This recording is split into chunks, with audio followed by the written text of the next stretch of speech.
Selalu ada hikmah. Bismillahirrahmanirrahim. Assalamualaikum warahmatullahi wabarakatuh. Alhamdulillah, segala pujiannya kepada Allah, dan mari kita bersalawat kepada baginda Rasulullah Muhammad sallallahu alaihi wasallam beserta para keluarga dan sahabatnya. Alhamdulillah, kita akan mengambil hikmah lagi dari narasumber yang luar biasa. Kali ini gak cuma satu, langsung dua. Yang pertama ada Kang Yayat Supriyatna, ini penyandang disabilitas, atas takdir Allah hilang lengan akibat kecelakaan. Terus sekarang terima bantuan tangan palsu prostetik, tapi terus malah dikembangin lagi sampai bisa main drum. Coba, Masya Allah. Dan satu lagi Kang Arif Indra Muharram, ini inovator muda, social planner, yang juga akhirnya terlibat untuk bikin program tangan palsu tersebut yang tadi dipakai sama Kang Yayat, dan juga mendirikan Carla Bionic ya, ini Masya Allah, dengan produksinya namanya Ragaan. Ya. Assalamualaikum warahmatullahi wabarakatuh. Waalaikumsalam. Sehat Kang Arif, Yayat. Masya Allah. Izin ngobrol-ngobrol, tanya-tanya ya. Ya. Alhamdulillah. Ke Kang Yayat dulu nih. Kecelakaan apa waktu itu teh? Itu kecelakaan kerja di tahun 2019. Kerjaan apa waktu itu? Kerjaan pemasangan wifi itu, jadi apa, sinyal jatuh atau gimana? Oh enggak, saya luka bakar listrik. Kesetrum ya.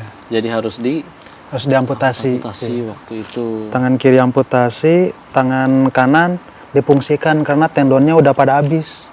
Jadi pasang wire di jari-jarinya biar nggak genggam, biar ada fungsi untuk narik barang gitu. Jadi jari sama pegelangan ya kaku. 2019 itu teh. Ya, 2019. Jadi akhirnya sekarang harus pakai tangan palsu. Pakai prostetik armnya dari kapan? Dari 2022. Awalnya di 2019 juga pas kejadian, saya ditawarin sama dokter RSAS untuk jadi responden. Teman-teman ITB tuh jadi bikin startup tentang penelitian tangan palsu. Kebetulan saya kan amputasi butuh tangan palsu, jadi pas ya. Jadi cocok, responden ya. Jodoh itu takdir Allah. Dan waktu itu yang produksi yang bikin Arif. Ya, partner saya sebetulnya dosen ITB. Kang Yayat ini adalah, kita sebutannya co-designer ya, Ragaan ini. Jadi kita nge-develop bareng-bareng langsung sama penggunanya.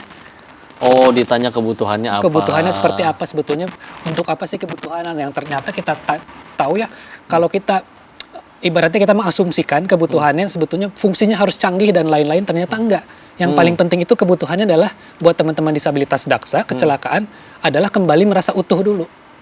Bukan fungsinya bisa apa, tapi kembali merasa utuh. Jadi kita bersama Kang Yayat dari 2019 ya, Kang, sebetulnya. Alhamdulillah. Terus yang Carla Bionic itu apa tadi? Carla Bionics itu setelah 2019 kita develop bareng Kang Yayat. 2022 itu kita ikut kompetisi internasional untuk disabilitas, untuk testing. Jadi dikasih nama fungsinya disabilitas.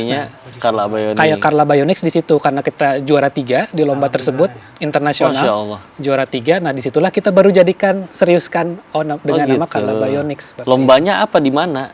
Lombanya sebetulnya penyelenggaranya adalah ETH Zurich dari Swiss. Di 2022 kita juara 3 melawan teknologi yang harganya 10 kali lipat. Masya Allah, dari negara-negara lain. Dari negara-negara lain. Alhamdulillah. Dan ini selain tangan yang kayak lagi dipakai Kang Yayat ini, ada apa lagi nih yang udah diproduksi? 2022 itu kita fokus ke tangan. Ternyata ketika kita scale, Kang Yayat butuhnya apa, ternyata kita tanyakan ke yang lain butuhnya beda, spesifik. Ternyata tangan itu kompleks karena kita setiap orang tidak menggunakan tangan ini sama kok. Ada yang mengetik, ada yang jadi MC, ada yang buat tampilan, ada yang motoran, macam-macam. Itu yang membuat jadi sangat kompleks. Jadi kita yang dipatenkan genggamannya dan soket sampai sekarang itu masih kita development terus. Masih development. Nah, tahun 2024 ini kita jadi social enterprise. Namanya Carla, bukan Carla Bionics saja, karena kita fokus ke 3 hal. Ada teknologi asistif seperti ini, teknologi rehabilitasi, itu kita banyak buat alat terapi untuk teman-teman yang cerebral palsy. Terus kemudian teknologi adaptif atau teknologi benda sehari-hari, tapi kita bikin desainnya universal dan inklusif. Masya Allah, ini dia baru ilmunya manfaat, pemirsa. Coba pengen lihat itu. Itu cara fungsinya geraknya gimana? Ini fungsinya body power, jadi cukup tangan dikedepanin, ada genggam. Terus pengen ngebukanya tinggal tarik ke belakang. Jadi di sini gitu. ya. Ada mekanismenya mekanik. Jadi ada tali menahan ke bahu. Cara kerjanya begitu. Cara kerjanya body power gitu, paling sederhana. Oke, jadi ini bisa nyengkrem, megang ya. Bisa, kayak apa misalkan. Nah, kalau main drum pakai yang ini juga atau nanti ada lagi beda, jadi dicabut ada lagi yang khusus lagi gitu. Oh, depannya doang yang dicabut. Ya kalau ini khusus yang kayak buat kayak apa? Megang, Buat menggenggam. megang atau pepergian biar tampil percaya diri gitu. Kalau saya udah nerima dengan keadaan, tapi kalau pergi untuk jarak jauh dengan keadaan tangan kopong kayaknya kayak nggak ini ya, Iya, maaf, alhamdulillah. nggak enak. Terus ya pakai alat biar Oh, percaya jadi diri gitu. keren kayak kalau di Alhamdulillah. kalau Mas Cyborg cenah itu. Masya Allah ya, alhamdulillah.